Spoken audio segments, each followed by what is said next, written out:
Good morning, everybody. Christine Barconi here in the NBC4i Streaming Center, joined by sports director Jared Smalley and sports reporter Justin Holbrook.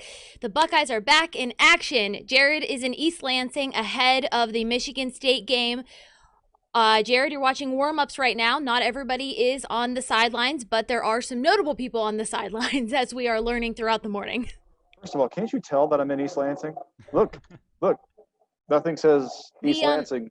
the press box looks slightly different than the one at Ohio Stadium, and I mean, like, that might be a different shade of white. That's right. It's a different shade of taupe. Um, but yeah, we're good to go. Teams are out on the field. We're going to play football today. That's pretty exciting. There are some big lineup changes for Ohio Good State. You might have after already or seen our good morning, story everybody. at Sorry, I'm so used to saying NBC4i.com. good And afternoon. the Almost biggest good. area of concern, I would say, going into the game is on the offensive line. They're going to be down three starters on the line. Um, the they're equipped to handle that, by the way. They're very deep on the offensive line, but some of those guys haven't played a lot of minutes this year because they have not played in any games where you consider that, wildly out of hand in the second half, and you see a lot of second team reps for those guys. So you're going to have some inexperience up front today. But the guys who are out, we've listed them on the website just for follow-up sake. Josh Myers is not playing at center. You're down both the starting tackles in Nicholas Petit-Frere and Thayer Munford. So you're going to have some new faces in there, but some guys who played a little football. DeJuan Jones will be one of the tackles. You won't miss him. He's the biggest player on the team, enormous figure. So if nothing else, the offensive line will get bigger today. We'll find out if they get better. Let's talk about the defensive side of the ball. We've got three guys out: Josh Proctor, Tyler Friday, and Tuff Borland. Where do you think Ohio State is most impacted with those three guys out? In the linebacker position, defensive line, or in the secondary? Probably secondary, because I think Proctor is their best guy in the deep part of the defensive backfield, and so that's obviously a concern. And he is versatile; he can play a number of different spots, so that's a concern not having him out there. Otherwise, I think they're probably fine. I mean, they have great depth at defensive end. Tyler Friday's not a quote unquote starter, but he does play a lot, and he's very talented, really Right. good player. They are going to miss him, but those are snaps will just go to other guys who are really good. So that's not that big a deal. The linebacker position is going to be interesting because Justin Hilliard would just move in there. Justin's played a lot of football at Ohio State and is really good as a very, very grown up young man as a senior who's been around a long time and been through some injuries and some hard times, and now he gets a shot. So he would be one of those guys. You're also going to see some guys like Dallas Gant play linebacker, who's a very talented young player. You'll see a lot of Terada Mitchell, and linebacking. I think they're in pretty good shape. They're still Baron Browning still playing, Pete Werner still playing. So I think you feel pretty good about that group. But again, it's still defensive backfield. It's how how much will it affect the way that they play their overall scheme if Proctor's not out there? They might frankly change some schemes to better suit their personnel. But we'll get a better idea of that as we get into the first quarter here. Certainly. Jared, so the team went up last night. A bunch of the media waited until this morning because of what happened last week with that last minute cancellation there. Ohio State kind of hinting around, Justin Fields was on there today. He didn't have the best game against Indiana. We've heard from him since. What has he been saying about trying to improve and, really make sure he's accurate and not throwing those interceptions like he did during the last game? Yeah, it was a difficult stretch for him there. He was pressing, and he admitted as much. He was trying to do too much in a game. He thought he saw plays, and Indiana, is an opportunistic defense. They've got some ball hawks in their secondary who they don't react to a man. They react to the ball. They go get it.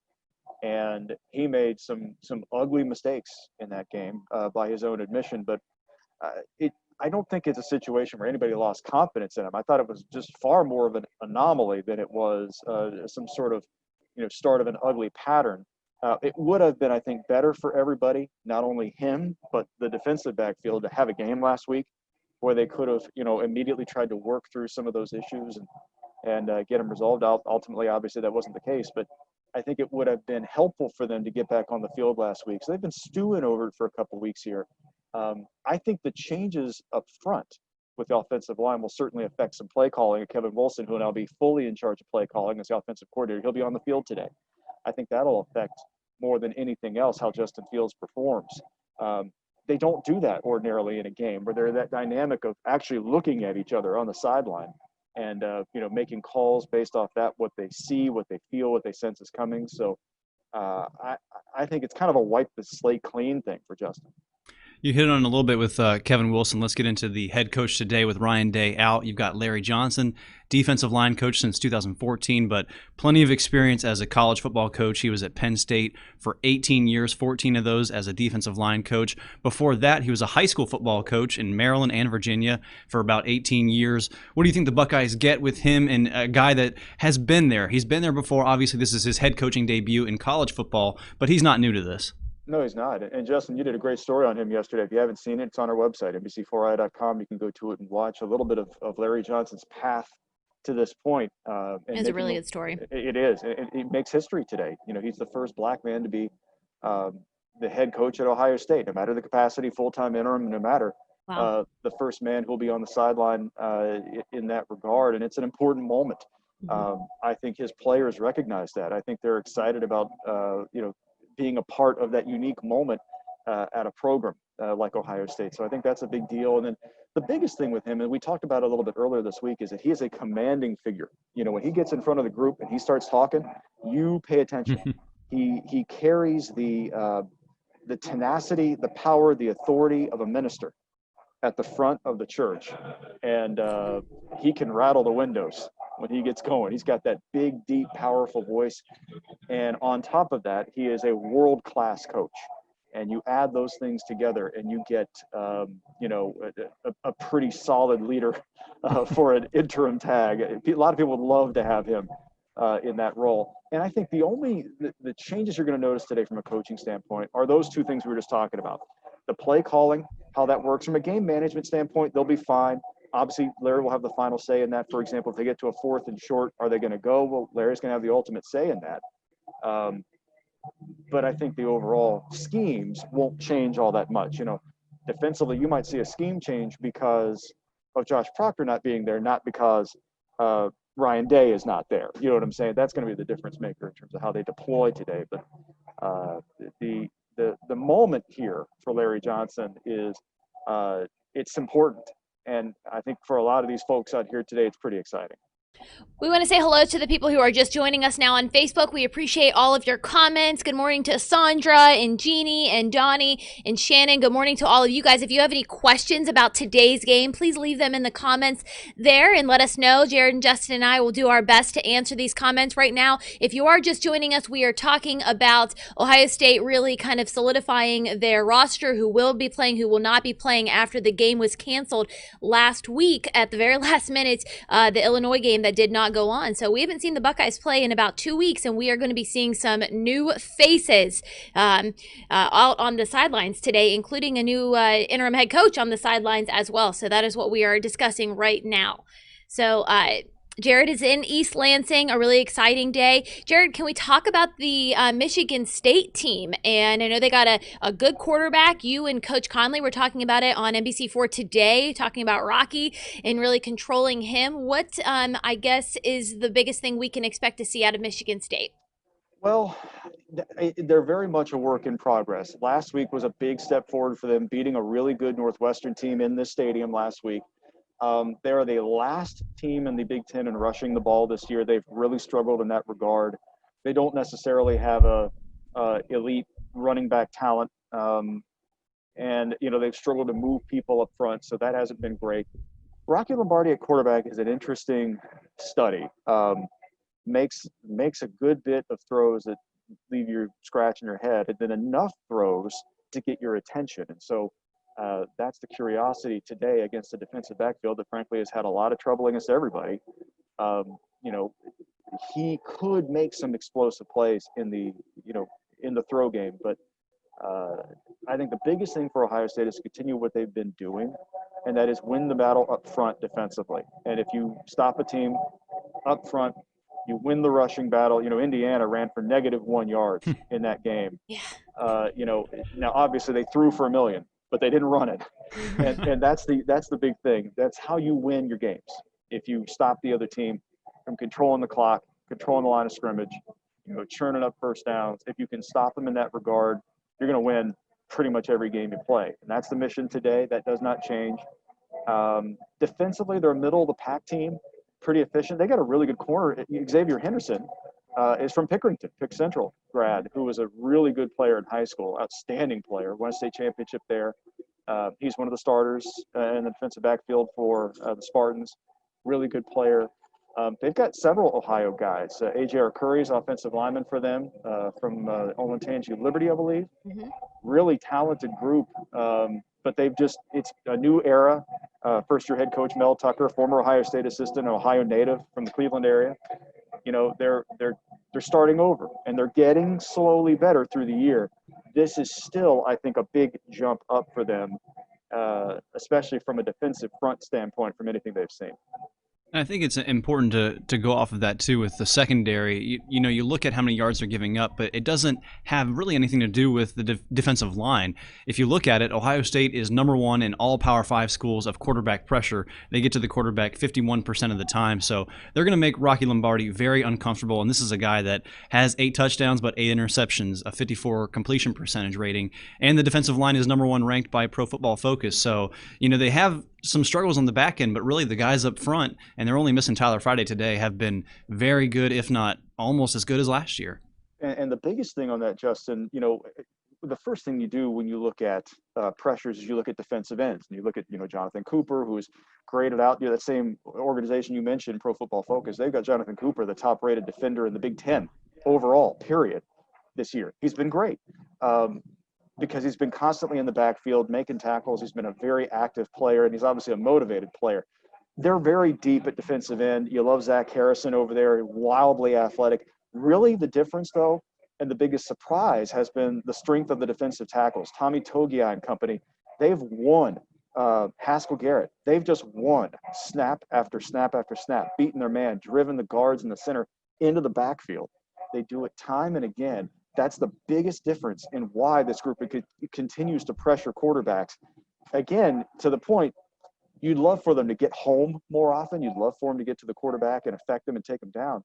But what they're doing is forcing quarterbacks to make bad decisions and hurried decisions. And the guy that coaches them is Larry Johnson, the head coach today. Yeah, and he's okay. Kind good. of along that same line, Richard from Lancaster, he says he's asking a question. Do you think Ohio State will blitz Rocky a lot today or play cautious due to their limited roster on the line? Well, I think you're going to see a mix of both because it's how they play defense. They don't blitz every down. I'll give you the inverse example. Indiana blitzed every down. That's the nature of their defense. And the thing about that defense is it is a high risk, high reward style. That's not what Ohio State's going to do. They're going to try to get to the quarterback with their front four.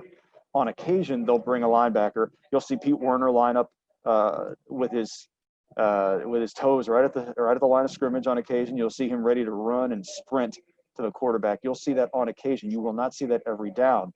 And that's what they want to do. They don't want to have to do that every down because it does expose some of their issues on the back end.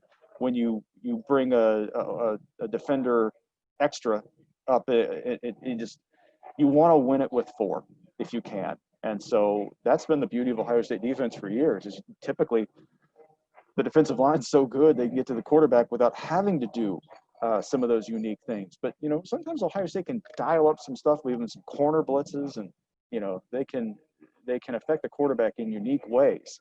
But ordinarily, they want to play their base defense. They want to get it done, but they just got to play it better. We talk about Justin Fields a lot, and for good reason, but this Ohio State team is one of the top rushing teams in the country.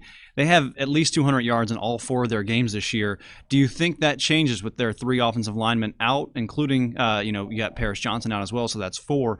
But do you think that changes a little bit, or do you think they stay consistent in, just running the ball down the team's throats and having a well-balanced offense? Well, what's funny, Justin, I would actually say they're more likely to run it because you look at the size of the lines that's going to be playing. By the way, we now know who I've been watching the starting 5 on the offensive line that we kind of forecast here is going to be that group with DeJuan Jones at one tackle, Max Ray at the other tackle, giant humans, basically the two biggest guys they got on the team. I love describing people that way. But it's accurate though. No, I'm not being sarcastic at all. I love it. I think it's hilarious. Like, he's a giant human. Yeah, and so to that point, I think they're more likely to get up and run the football. Where you would be concerned with those guys is in pass protection because of their size. Sometimes it's hard to win those battles when you've got a really quick defensive end and you're trying to, beat him, frankly, to the point. That can be a struggle for those bigger guys. But when you can really dominate, though, is when you put your foot or when you put your hand in the dirt and you're coming forward and you're going to a run block and you're attacking the defender. Those big guys, and they've got that extra weight and power. And DeJuan Jones has already shown in his career he can pancake people. Northwestern last year, he took an entire side of the defensive line out by himself. And Master T ran highlight. for a 70-yard touchdown. It's a remarkable highlight. So I think you're going to see a lot of that today. I think you're going to see even more commitment to the run game because, quite frankly, they know with a Wyatt Davis who's already in there and Harry Miller moving to maybe his more natural position of center. That's what he was going to be out of high school. He moved to guard because of Josh Myers being there. You're going to get an early look at what Harry Miller looks like at center. You might see them run the ball especially hard today because of the strategic changes there. And the good news is they still have two guys that are dogs back there in Master Teague and Trey Sermon, and they're both healthy. I love watching Master Teague run. He is a terrifying man. It's so good. Turns his shoulders upfield. He's one of those guys who just needed a little bit more repetition this year.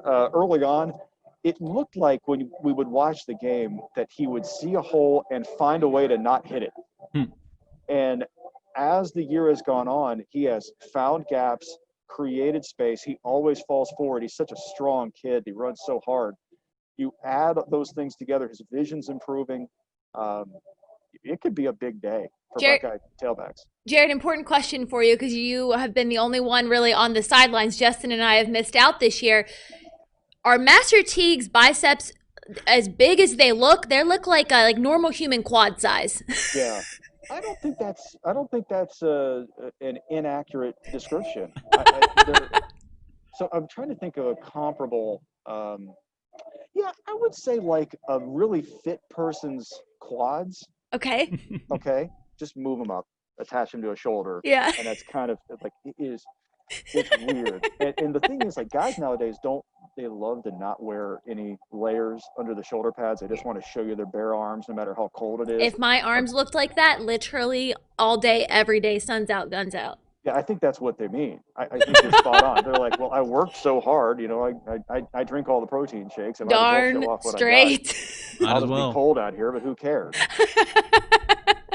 I love it. Jared, what's the crowd look like there in East Lansing? Is there one? Are they allowing a handful of people in the stadium? I know Michigan's got some pretty strict COVID restrictions like we do here. Nobody's here. No one? No, okay. No, just making sure that I didn't think we were going to have any parents here today, but it looks like there are no parents here. Mm-hmm. There are, frankly, just photographers. That's it. One of ours, Mike Klug, is down there. That's it. Is he on the field or is he in like the A deck like it was last week? He'll be in the stands. He'll be about 4 rows up, running from end zone to end zone to get video of the game. And then, I'm up here in the beautiful press facility here at Michigan State. It's Spartan Stadium is a pretty great Big Ten Classic stadium. It's a great venue. If you've never been up here, it's not far at all. It's less than 4 hours from Columbus, so it's an easy drive. And maybe 2 years from now, when they're playing up here again, it's one of those places you come see a game. One of the few places with a natural grass surface, which is a little different. Penn State has that. So oddly enough, the 2 road games Ohio State played this year played on grass, which is kind of uncommon. I think Northwestern and Purdue might be the only other ones in the league that have that. I think everybody else is pretty much on a fake surface now. But yeah, I mean, it's kind of a unique thing for the season. It's an awesome place to play. And old school, but fancied up. All right. Well, the game will kick off here in just a few minutes. I'm excited for it. Finally back on the field. And then, not to put the cart before the horse, but after the game, you know what it is. It is Michigan week. So hopefully we can get that game going. So we'll see if the team up north can get themselves healthy to play the game. It'll be Michigan week. The question is, will Michigan be there? And that's an answer that we're not going to have anytime soon. They're going to try to, practice Monday. That's the earliest that they would be able to convene. Obviously, they're going to need positive test results in terms of good news test results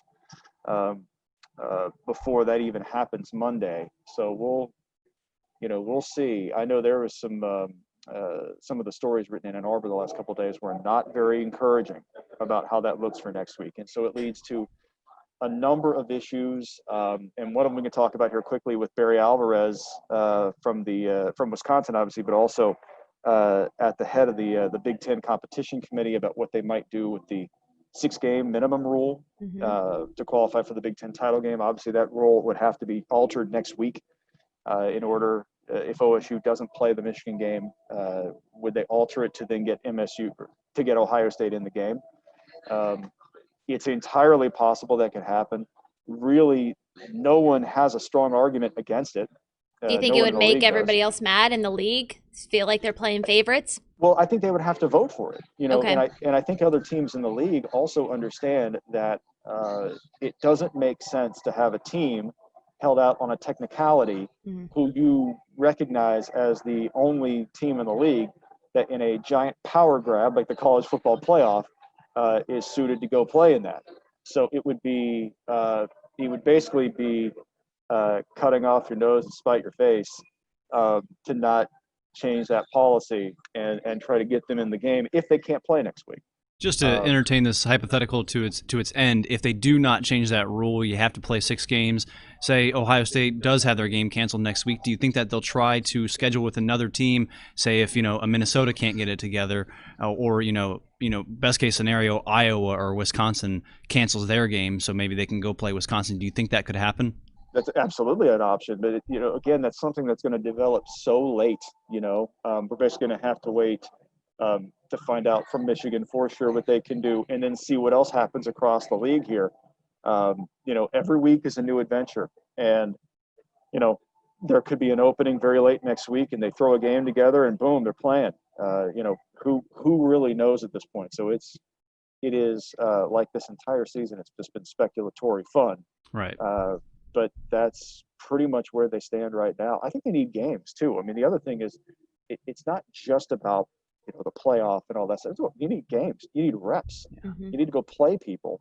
And so if they can get a game, and then obviously, if they got the title game or if they had to play another game beyond that, it also leads to curiosity about would they, go play Wisconsin in the last week, or wait to see if Michigan can get healthy and then get the Michigan game in.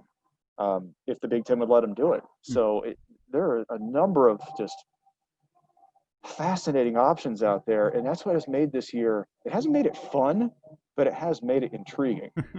A lot of concerns, a lot of questions, a lot of what ifs. In my head, I'm thinking if they don't play at home at Ohio State this year because it is an even year, do they keep the even in odds and go play, at Michigan Stadium in 2021, or does Ohio State get that home game and then the order's all messed up? It's a whole thing of what ifs and what's going to happen. But at least we know they're playing today. Yeah, I mean, there's Yes. so many. Thank goodness.